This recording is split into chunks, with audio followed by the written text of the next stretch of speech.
আসসালামু আলাইকুম। ক্লাস 7-এর ইতিহাসের ক্লাসে আজ তোমাদের তুঘলক বংশ নিয়ে আলোচনা করব। গত ক্লাসে জালালউদ্দিন ফিরোজ খলজি এবং আলাউদ্দিন খলজি নিয়ে আলোচনা করা হয়েছিল। আলাউদ্দিন খলজির বাজার দর নিয়ন্ত্রণ ব্যবস্থা আমরা আলোচনা করেছি গত ক্লাসে। আজ আলোচনা করব তুঘলক বংশ নিয়ে। তুঘলক বংশের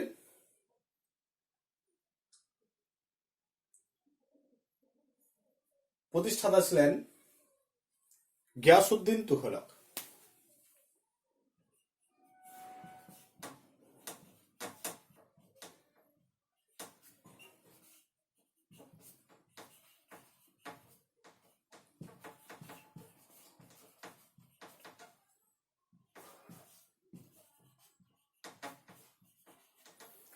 গিয়াসউদ্দিন তুঘলক ছিলেন তুঘলক বংশের প্রতিষ্ঠাতা আর শ্রেষ্ঠ শাসক এই বংশের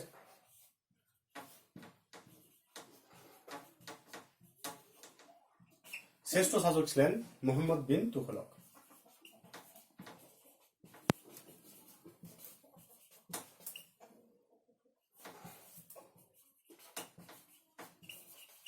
যার পূর্ব নাম ছিল জুনা খান। তাহলে এই তুঘলক বংশের প্রতিষ্ঠাতা ছিলেন গিয়াসউদ্দিন তুঘলক এবং শ্রেষ্ঠ শাসক ছিলেন মুহাম্মদ বিন তুঘলক।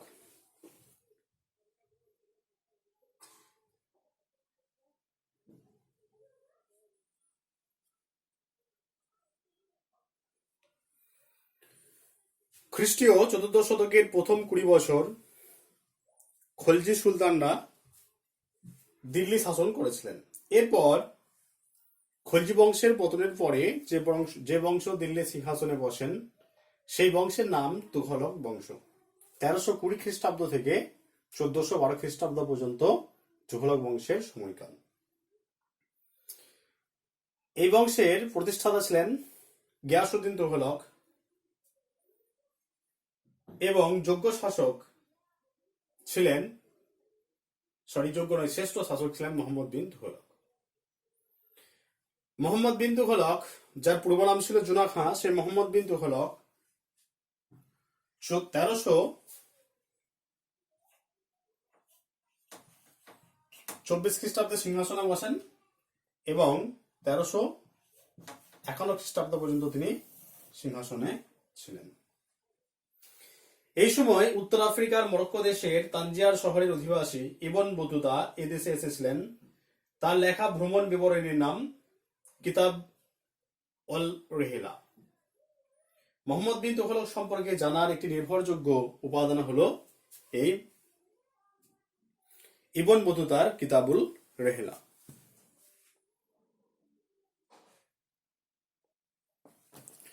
দেখো, মুহাম্মদ বিন তুঘলক সময়কাল 1324 থেকে 1351 খ্রিস্টাব্দ।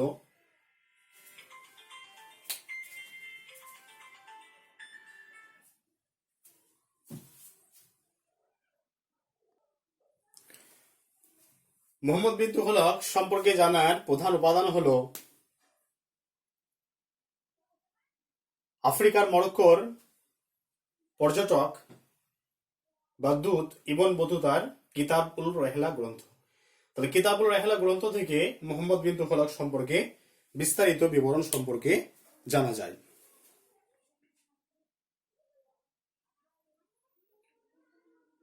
মুহাম্মদ বিন তুঘলক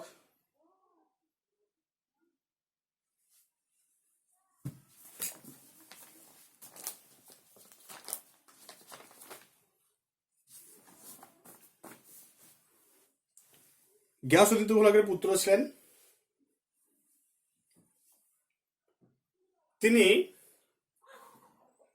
সুলতানি যুগের যতজন শাসক ছিলেন তাদের মধ্যে সবচেয়ে বেশি শিক্ষিত, বিচক্ষণ এবং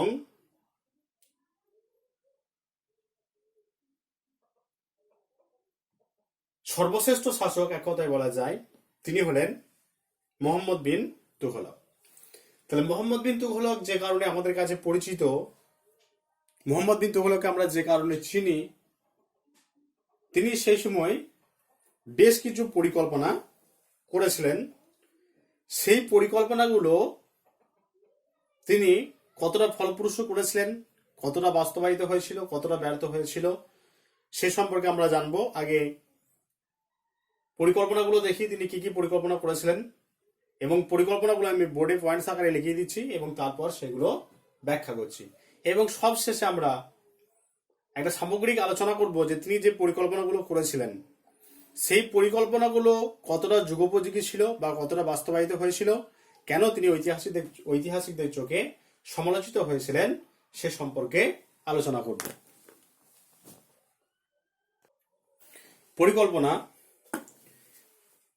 পরিকল্পনাগুলো আমি পয়েন্টস আকারে লিখছি, তারপরে সেগুলো ব্যাখ্যা করছি। এক নম্বর হচ্ছে দোয়াব অঞ্চলের রাজস্ব বৃদ্ধি।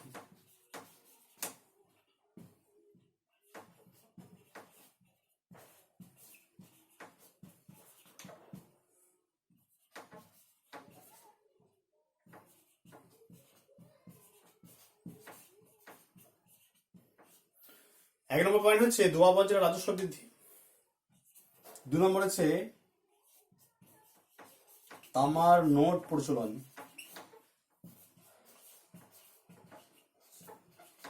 অথবা প্রতীকী মুদ্রার প্রচলন।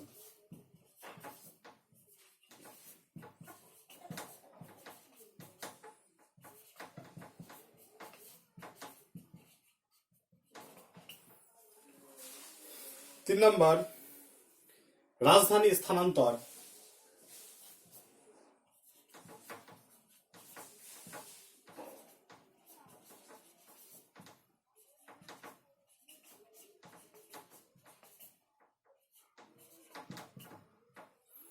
রাজধানী স্থানান্তর। আর 4 নম্বর হচ্ছে খোরাসান বিজয় বা খোরাসান অভিযান।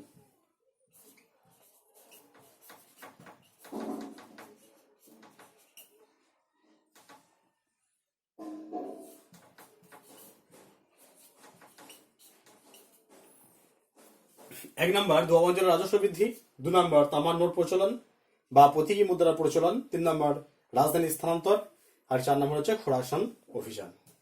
এই 4টি তিনি পরিকল্পনা করেছিলেন। তাহলে প্রথম এই পয়েন্টসগুলো লেখা হলো, এরপর পয়েন্টসগুলো আমি আলোচনা করছি। 1 নম্বর পয়েন্ট আছে দেখো, দোয়াব অঞ্চলের রাজস্ব বৃদ্ধি। তাহলে দোয়াব অঞ্চল কাকে বলে না, দোয়াব অঞ্চল বলতে দুটো নদীর মধ্যবর্তী যে জায়গা, 2 নদীর মধ্যবর্তী জায়গাকে বলা হয় দোয়াব অঞ্চল। এই দোয়াব অঞ্চল কি হয়, দোয়াব অঞ্চল বর্ষার সময় কি হয়, নদীর দুকুল প্লাবিত হয়, ফলে ওই মধ্যবর্তী যে জায়গা সে জায়গাটায় প্রচুর পরিমাণে পলি জমে এবং সেই জায়গায় প্রচুর পরিমাণে শস্য উৎপাদিত হয়। এই কারণে দোয়াব অঞ্চল খুব উর্বর হয়। তাহলে মোহাম্মদ বিন তুগলক গঙ্গা ও যমুনা নদীর মধ্যবর্তী দোয়াব অঞ্চলের রাজস্ব বৃদ্ধি করেছিলেন। দোয়াব অঞ্চল ছিল খুব উর্বর, তাই এখানে প্রচুর পরিমাণে শস্য উৎপাদিত হতো। মোহাম্মদ বিন তুগলক বেশি রাজস্ব সংগ্রহের আশায় দোয়াব অঞ্চলে রাজস্ব বৃদ্ধি করেন। এই দোয়াব অঞ্চলের রাজস্ব বৃদ্ধি করা ছিল তার বাস্তব বুদ্ধি বা দূরদৃষ্টির পরিচায়ক। কিন্তু তিনি যে সময় রাজস্ব বৃদ্ধি করেন তার পরপর 2 বছর অনাবৃষ্টির কারণে এই দোয়াব অঞ্চলে কোনো শস্য উৎপাদিত হয়নি। সুলতানের রাজস্ব সংগ্রহকারী কর্মচারীরা জোর করে কৃষকদের কাছ থেকে রাজস্ব আদায় করতেন, ফলে কৃষকরা সুলতানের প্রতি বীতশ্রদ্ধ হয়ে পড়ে। পরে অবশ্য সুলতান যখন বুঝতে পারেন বা সুলতানের কাছে যখন খবর যায়, তখন তিনি কৃষকদের ঋণ মকুব করেন এবং তাদের আর্থিক সহায়তা দান করেন। নেক্সট পয়েন্ট হচ্ছে, তাহলে দেখো দোয়াব অঞ্চলে যে রাজস্ব বৃদ্ধি তিনি করলেন, তিনি ভাবলেন যে দোয়াব অঞ্চলে প্রচুর পরিমাণে শস্য উৎপাদিত হয়, সেখানে যদি রাজস্বর পরিমাণ বাড়ানো হয় তাহলে কি হবে, সেখান থেকে বাড়তি একটা রাজস্ব আসবে এবং সেই অর্থ দিয়ে কিছু জনকল্যাণমূলক কাজ সম্পাদন করা যাবে। এই উদ্দেশ্যে কিন্তু মোহাম্মদ বিন তুগলক রাজস্ব বৃদ্ধি করেছিলেন। কিন্তু তিনি যখন রাজস্ব বৃদ্ধি করলেন তার ঠিক পরপর 2 বছর অনাবৃষ্টি হলো। অনাবৃষ্টি হওয়ার ফলে কি হলো, একদম শস্য হানি ঘটলো, শস্য হলো না, কিন্তু এই মোহাম্মদ বিন তুগলকের যারা রাজস্ব সংগ্রহকারী যারা কর্মচারী, তারা কিন্তু কৃষকদের কাছ থেকে জোর করে রাজস্ব আদায় করলেন। ফলে এর প্রতি সুলতানের প্রতি সাধারণ মানুষরা বীতশ্রদ্ধ হয়ে পড়েছিল। নেক্সট পয়েন্ট হচ্ছে তামার নোট প্রচলন বা প্রতীকী মুদ্রার প্রচলন। মোহাম্মদ বিন তুগলক পারস্য দেশের অনুকরণে ভারতবর্ষে তামার নোট বা প্রতীকী মুদ্রার প্রচলন করেন। এই সময় সোনা এবং রূপার সংকট দেখা দিলে তিনি তামার মুদ্রা প্রচলন করেছিলেন। যেহেতু সোনা এবং রূপোর দাম অনেক বেশি, তাই তিনি কি করেছিলেন, এই তামার মুদ্রা চালু করেছিলেন। খুব তাড়াতাড়ি জাল নোটে সারা বাজার ছেয়ে যায়। তাহলে একটা কয়েন বা নোট বা মুদ্রা যাতে জাল না হয় সেরকম কোনো ব্যবস্থা তিনি করতে পারেননি। তাই খুব অল্প সময়ের মধ্যে জাল নোটে সারা শহরে ছেয়ে যায়। বিদেশি যারা বণিক তারা এই নোট নিতে অস্বীকার করে।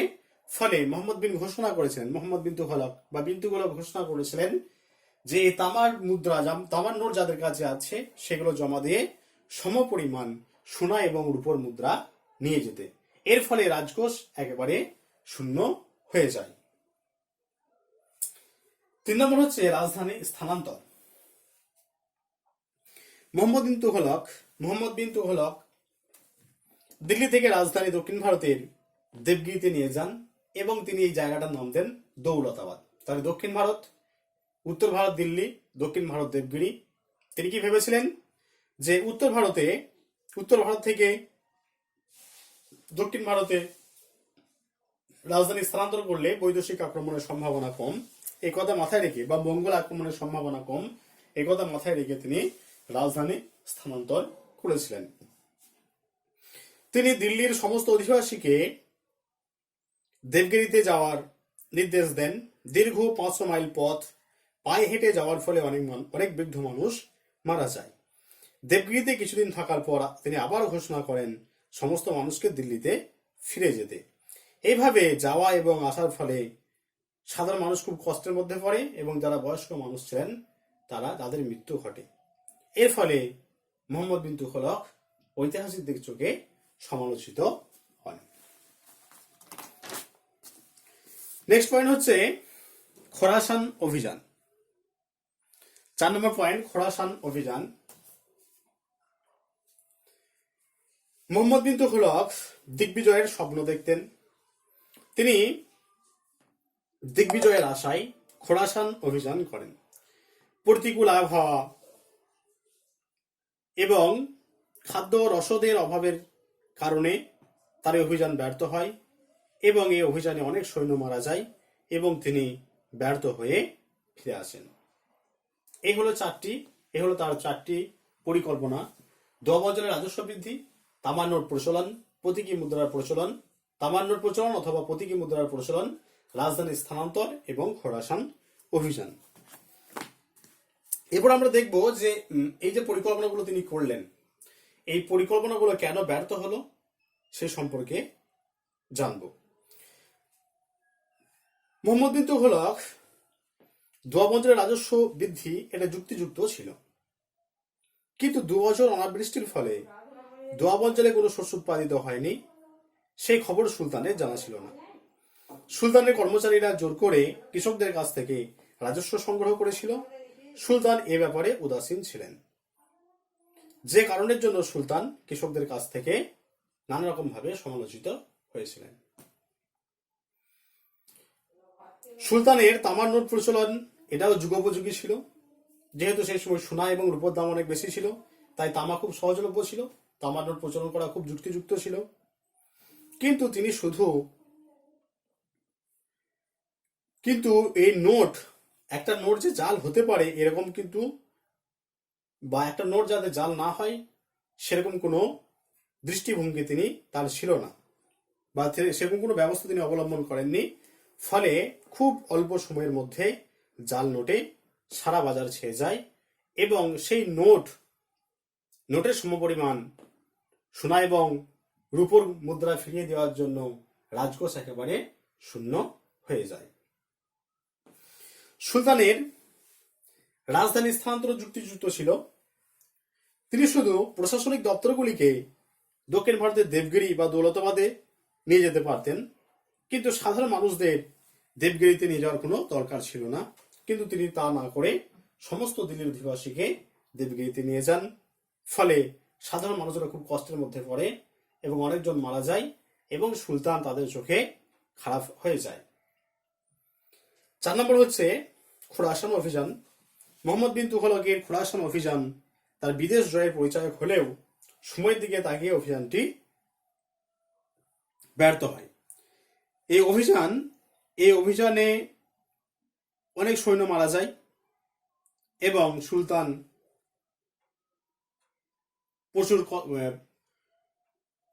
অনেক সৈন্য মারা যায় এবং সুলতান সমালোচিত হন।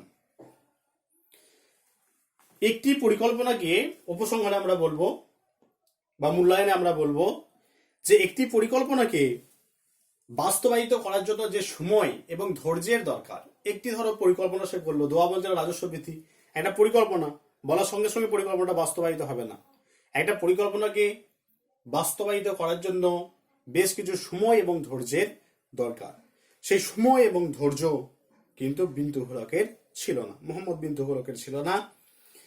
তাই সমস্ত পরিকল্পনা ব্যর্থতায় পর্যবসিত হয়, সমস্ত পরিকল্পনা ব্যর্থ হয়ে যায়।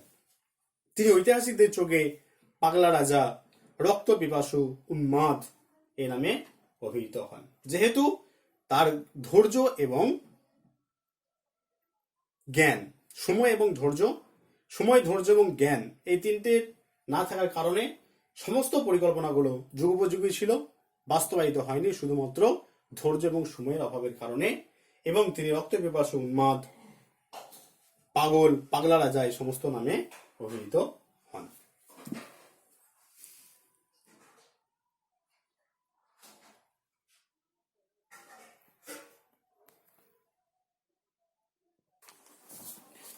এরপর তোমাদের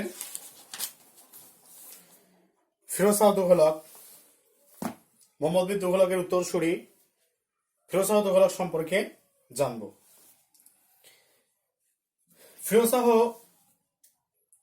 তুঘলকের রাজত্বকাল আকবরের পূর্ব পর্যন্ত দিল্লির সুলতানি সাম্রাজ্যের ইতিহাসে এক গৌরবময় স্থান অধিকার করে আছে।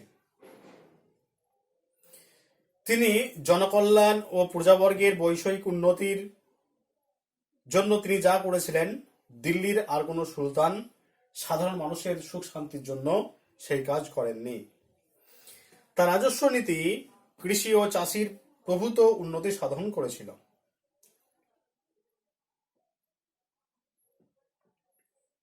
তার শাসন সংস্কার ও জনকল্যাণমূলক কার্যাবলীর জন্য অনেক পণ্ডিত তাকে আকবরের সঙ্গে তুলনা করে সুলতানি যুগের আকবর বলে অভিহিত করেছিলেন। ফিরোজ শাহ তুঘলক তিনি যুদ্ধক্ষেত্রে কৃতিত্ব দেখাননি, তিনি যুদ্ধ থেকে অনেক দূরে ছিলেন, কিন্তু তিনি প্রজাবর্গের বৈষয়িক উন্নতির দিকে যথেষ্ট কৃতিত্বের পরিচয় দিয়েছিলেন। তিনি জনকল্যাণ ও প্রজাহিতৈষী নীতিকে তার শাসন সংস্কারের মূল লক্ষ্য হিসেবে গ্রহণ করেছিলেন। তিনি পূর্ববর্তী শাসকদের আমলের প্রবর্তিত 24 রকম কর বাতিল করে কোরআনের নির্দেশ অনুযায়ী 4টি কর চালু করেছিলেন। এই 4টি কর হলো খরাজ, খামস, জিজিয়া এবং জাকাত। খরাজ, খামস, জিজিয়া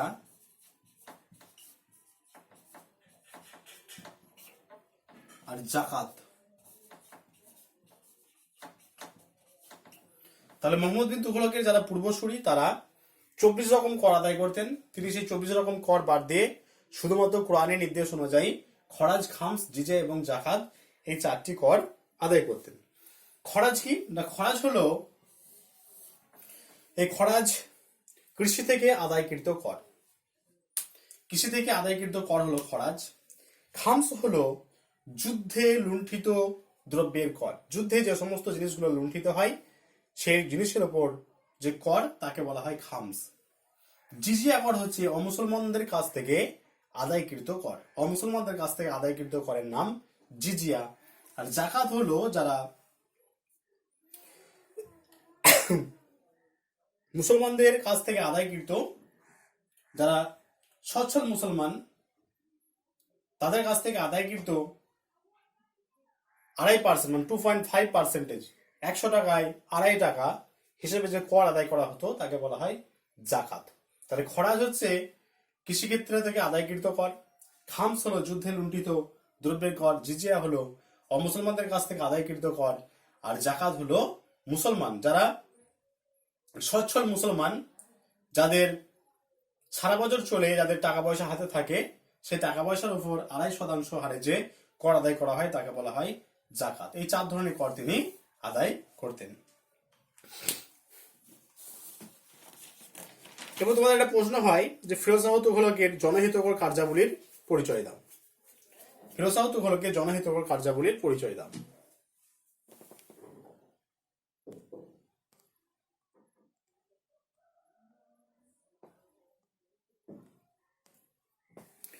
তাহলে ফিরোজশাহ তুঘলক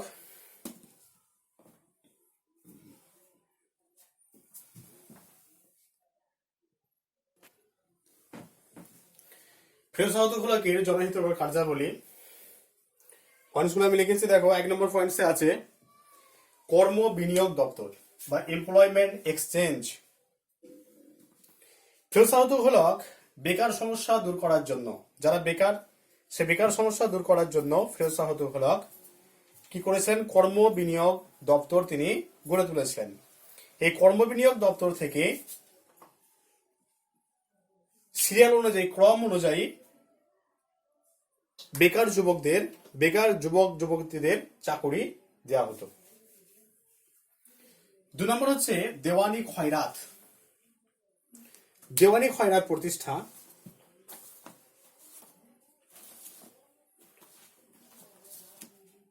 ফিরোজশাহ তুঘলক বিধবা মানুষদের জন্য, বিধবা দরিদ্র অনাথ মানুষদের জন্য দেওয়ান-ই খয়রাত প্রতিষ্ঠা করেছিলেন। এখান থেকে দরিদ্র অনাথ বিধবাদের অর্থ সাহায্য করা হতো। দারুল সাফা প্রতিষ্ঠা। দরিদ্র মানুষদের জন্য বিনা পয়সায় তিনি চিকিৎসার ব্যবস্থা করেছিলেন এই দারুল সাফার মাধ্যমে। এই দারুল সাফা থেকে যারা দরিদ্র মানুষ, যাদের টাকা পয়সা নেই, সেই সমস্ত মানুষদের এই দারুল সাফাতে বিনা পয়সায় চিকিৎসার ব্যবস্থা করা হতো। 4 নম্বর হচ্ছে অর্থ সাহায্য বিভাগ। ফিরোজশাহ তুঘলক যোগ্য ব্যক্তিদের অর্থ সাহায্য করার জন্য একটি অর্থ বিভাগ গড়ে তুলেছিলেন। এই অর্থ বিভাগ প্রতি বছর 4,200 জন যোগ্য ব্যক্তিকে 36 লক্ষ টাকা অনুদান দিতেন। তাহলে যারা যোগ্য ব্যক্তি, সেই যোগ্য ব্যক্তিদের 4,200 জন যোগ্য ব্যক্তিকে 36 লক্ষ টাকা অনুদান দিতেন।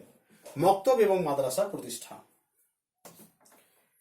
ফিরোজশাহ তুঘলক ইসলাম ধর্মের প্রচারের জন্য একাধিক মক্তব ও মাদ্রাসা প্রতিষ্ঠা করেছিলেন।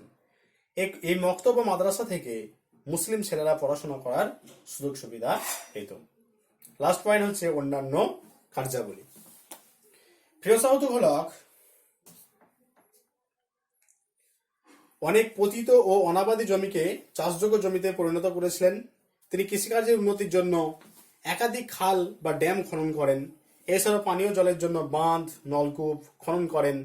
এছাড়াও তিনি একাধিক মসজিদ, মাদ্রাসা, বাগান, চিকিৎসালয় স্থাপন করেন। ফিরোজশাহ তুঘলকের রাজত্বকালে সাধারণ মানুষরা সুখে শান্তিতে বসবাস করেন। ঐতিহাসিক আফিফ বলেছেন, তখন প্রজাদের গৃহ, শস্য, সম্পদ ও দামি আসবাবপত্রে পরিপূর্ণ থাকত। তখন প্রজাদের গৃহ, শস্য, সম্পদ ও দামি আসবাবপত্রে পরিপূর্ণ থাকত।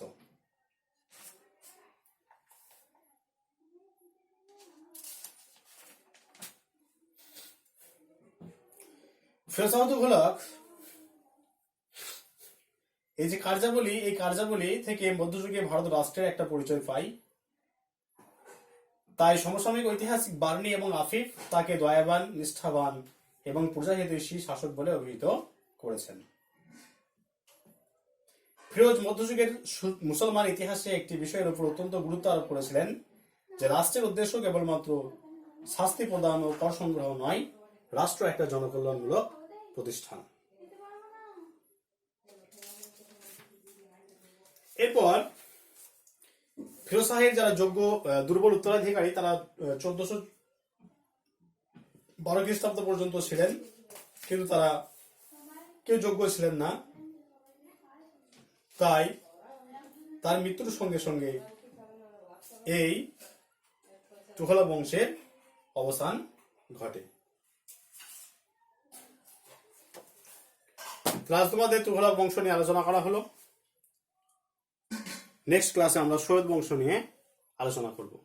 কারো যদি কিছু বুঝতে অসুবিধা হয়, কোনো পয়েন্টস এগুলো আগে পড়ানো হয়েছিল, যদি কিছু বুঝতে অসুবিধা হয় অবশ্যই বলবে, সেই পয়েন্টসটা আলোচনা করে দেওয়া হবে।